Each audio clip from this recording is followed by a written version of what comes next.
Salut à tous, bienvenue sur la chaîne Art of 3D et aujourd'hui on se retrouve pour la suite du dernier tutoriel qu'on avait fait, c'est-à-dire le tutoriel sur les nodes dans Cycles.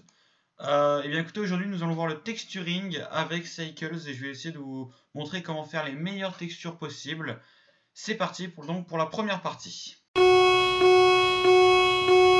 Ce que je vais dire dans les prochaines minutes est tout autant valable pour le Blender Render que pour le Cycles Render. Dans Blender, pour faire des bonnes textures, il y a 5 textures différentes à connaître.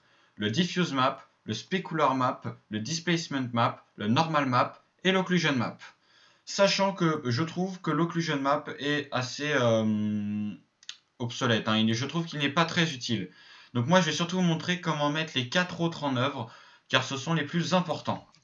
Donc c'est parti, nous allons donc apprendre comment utiliser les nodes pour faire des belles textures dans Blender. Alors c'est parti. Nous allons tout d'abord supprimer le cube que nous avons là, delete, et on va plutôt prendre un plane, parce que le plane c'est plus facile pour vous montrer à quoi ça ressemble après. Donc c'est parti, on va l'agrandir un peu, et voilà.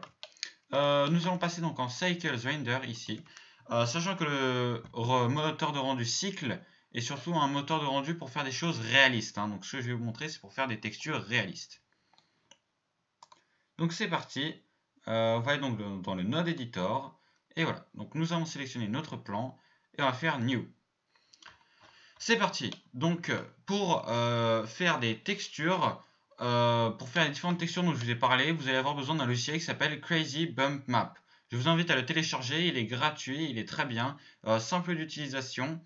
Je ferai peut-être un tutoriel plus tard dessus. Donc c'est parti. Nous allons tout d'abord aller dans Texture, Image Texture. Et voilà.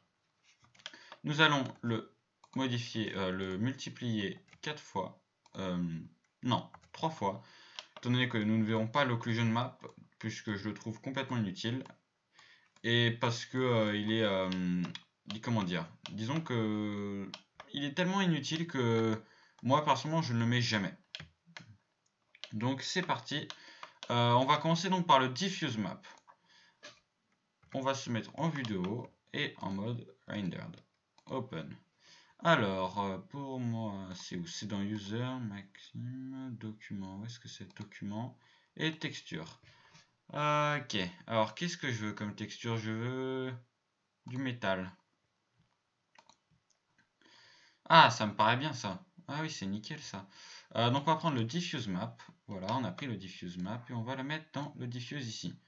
Voilà. Ensuite, on va aller dans Add, Input, Texture Coordinate. Donc là, on va montrer à Blender comment mapper notre texture. Et voilà. Là, elle est parfaitement mappée. Le problème, c'est qu'il n'y a pas beaucoup de volume dans tout ça. Il n'y a pas beaucoup de volume, je trouve.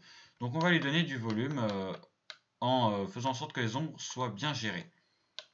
Et pour ça, donc, on va lui donner le normal map. Mais pour bien gérer les ombres, il faut aussi de la lumière. Donc, on va mettre de la lumière. Nous allons le passer en Sun. On va mettre un petit peu de jaune. Hop. Ok. Ok. Nickel. Et maintenant, on va retourner ici. Voilà. Ici, on a notre système de nodes. Et nous allons donc ajouter des textures. 2 textures à nouveau. Donc nous allons mettre le normal map pour commencer. Et pour ça, je vais avoir besoin pour commencer du shader mix shader. Ok, nickel. Ensuite, on va aller dans Add, dans Vector, dans Normal Map. Et on va le mettre ici. Ensuite, on va prendre le Diffuse et on va le mettre là. Et voilà, nickel.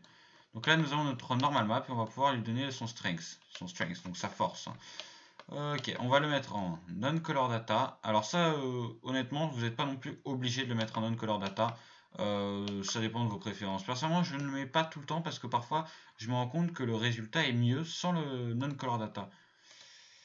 Ok, donc c'était donc dans Document. Alors oui, ok. Texture, métal. Et donc c'est là, le Normal Map. Vous voyez là par exemple, je trouve que c'est très sombre, donc je vais pouvoir baisser la force. Ça me paraît pas mal. Et donc on va tester en color. Ah non, là non-color data ça va être mieux. Ok, et donc nous avons notre troisième, comment on appelle ça, notre troisième texture à ajouter. Pour ça nous allons mettre un nouveau shader, le Glossy Shader. hop, ici. Et on va aussi mettre le color ici, dans le normal ici. Ok. Vous voyez que c'est très très fort là le glossy, donc on pourrait le régler avec ça. Mais c'est pas trop mon délire. On pourrait aussi régler avec ça, mais la même, hein, c'est pas trop mon délire. Alors on va prendre une nouvelle texture qui s'appelle donc le Specular Map. C'est parti. Document et texture, métal, et ça s'appelle donc le Specular Map. Il est ici, un spec. Ok, il est là. On va pouvoir le mettre dans le facteur. Alors, oups, ok. On va aller dans Add, Converter et Color Ramp. Et donc, ici, on va pouvoir se mettre en Display, il me semble. Ah, j'arrive pas à le prendre. Ok. On va pouvoir gérer, vous voyez, la quantité de glossy sur notre matériel. Ouais, donc là, il n'y en a pas du tout. Et là, il y en a beaucoup. Mais c'est pas B-Spline. Cardinal, peut-être. Ah, ça me paraît un petit peu mieux. On va laisser comme ça. Constant, peut-être. Pas du tout. Non, Cardinal, c'était bien. Moi, je pense que à peu près ici, c'est pas trop mal. Et maintenant, la dernière texture, on ne va pas le mettre dans le système de node. On pourrait, mais on ne va pas le mettre là. Alors, ce qu'on peut faire parfois aussi, c'est ça. Mais ça ne sert pas à grand chose. Donc, vous pouvez le faire parfois si le résultat donne mieux. Mais moi, je ne le ferai pas. Ok, donc pour ça, nous allons aller dans les modifiers. Donc, c'est là que nous allons ajouter notre dernière texture. Donc, avant d'ajouter ce modifier, il va falloir multiplier le nombre de points que nous avons. Donc on va faire W, subdivide, et ici on va mettre 40. Je vais activer le display, car j'ai oublié de l'activer. Voilà. Ok. Écoutez, ça me paraît bien, je trouve qu'il y a assez de points, je pense. On va pouvoir repasser en Object Mode et aller dans, hop là, Displace. Vous voyez qu'il a un petit peu monté, c'est tout à fait normal. On va faire New, et maintenant il a baissé, c'est aussi tout à fait normal. On va aller, on va aller dans cet onglet, on va aller dans Displace Texture, et donc là on va choisir une nouvelle image, donc pour le displacement.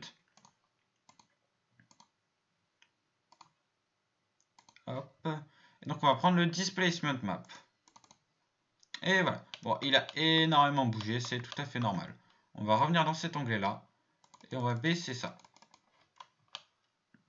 C'est déjà mieux.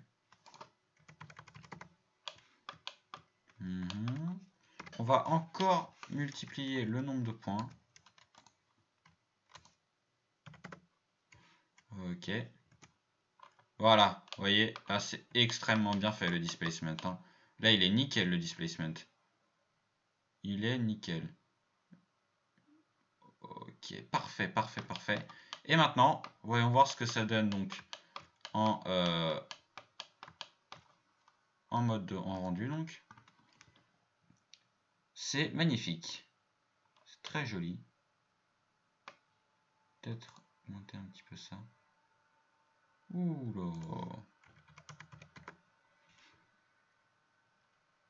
Voilà. Vous voyez ce qu'on a, c'est là, c'est très très beau. Moi je trouve ça très très beau. On va aller là. On va faire smooth. Parfait. Ok. Un truc que j'ai oublié de faire, c'est prendre ça. Hop. Hop. 1. Hop.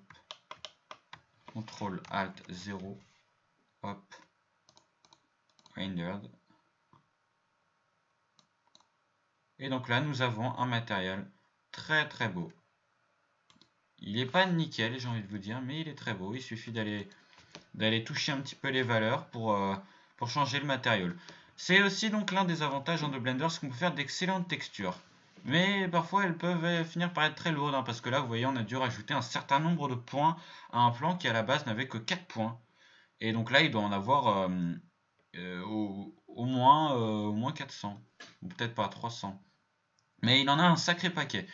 Bref, voilà, donc j'espère que ce tutoriel vous aura plu. Donc j'espère aussi que vous retiendrez donc qu'il y a 4 principales textures et une 5e que vous pouvez rajouter, mais que personnellement je n'aime pas beaucoup parce que très souvent elle rend le matériel donc plus fade, je trouve, et enlève parfois même des détails.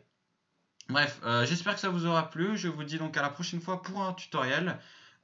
Tchuss les gens, donc pour un prochain tutoriel.